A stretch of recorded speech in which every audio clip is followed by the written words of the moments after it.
Billing में 8 दिन पहले बीते सोमवार को फ्री फ्लायर के तौर पर उड़ान भरने वाले पोलैंड के 74 साल के पायलट आंद्रे कोलाविक के शव का अभी तक गहरी खाई से पता नहीं लगाया जा सका है। इतना ही नहीं, परिस्थितियों की नाजुकता को देखते हुए अब बीते रविवार को पहाड़ियों पर छोड़ी गई रेस्क्यू टीम के सदस्यों को भी वापस बुला लिया गया है, क्योंकि शव बहुत ही गहराई में है। अब शव को निकालने के लिए भारतीय सेना की मदद ली जाएगी। बता दें कि पोलैंड के पायलट ने बीते सोमवार को बिलिंग में उड़ान भरी थी और धर्मशाला जाते समय रास्ता भटकने के कारण त्रियुंड के ऊपर वो पहाड़ियों पर गिर गया था। त्रियुंड के ऊपर स्थित इन पहाड़ियों में बर्फ होने के कारण -डिग्री का तापमान है और इस स्थान पर पहुंचना कठिन है।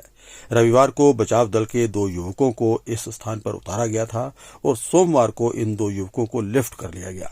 बताया जा रहा है कि इस स्थान पर नीचे जाने के लिए किसी प्रकार का कोई रास्ता नहीं है। देखिए, इसमें मैं ये कहना चाहूँगा कि जो पैराग्लाइडिंग है वो बीड की काफ़ी फेमस है और अब यहाँ पे बाकी साइट्स भी नरवाना और इंद्रनाग की भी डेवलप हो रही हैं और उसमें भी नवंबर में एक प्री वर्ल्ड कप यहाँ पे भी ऑर्गेनाइज़ किया जा रहा है। और इस समय जो प्री वर्ल्ड कप है वो बीड बिलिंग के अंदर ऑर्गेनाइज़ किया जा रहा है, जिसकी समाप्ति 2 तारीख को होनी है। इसमें जो रेगुलेशंस जो की गई थी डिस्ट्रिक्ट एडमिनिस्ट्रेशन और टूरिज़्म डिपार्टमेंट द्वारा,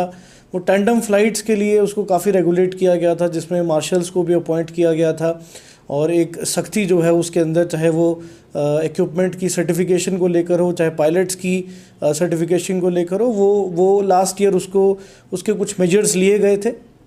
परंतु जो सोलो फ्लाइंग है उसके अंदर इस समय वर्ल्ड ओवर कोई ऐसा रिकॉग्नाइज्ड एक स्टैंडर्ड सर्टिफिकेशन नहीं है जिसके आधार पर जो है वो सोलो फ्लायर्स को अलाउ किया जाए। और अभी जो इंसिडेंट हुआ जिसमें 4 जो हमारे सोलो फ्लायर्स हैं उन्होंने वो रास्ता भटक गए और उनको अलग अलग जगह पर पूरे ज़िले में वो लैंड हुए। इसमें 3 सोलो फ्लायर्स को जो है वो हेलीकॉप्टर की मदद से बचा लिया गया था और जो चौथे सोलो फ्लायर थे पोलैंड के 74 ईयर्स के एक व्यक्ति थे,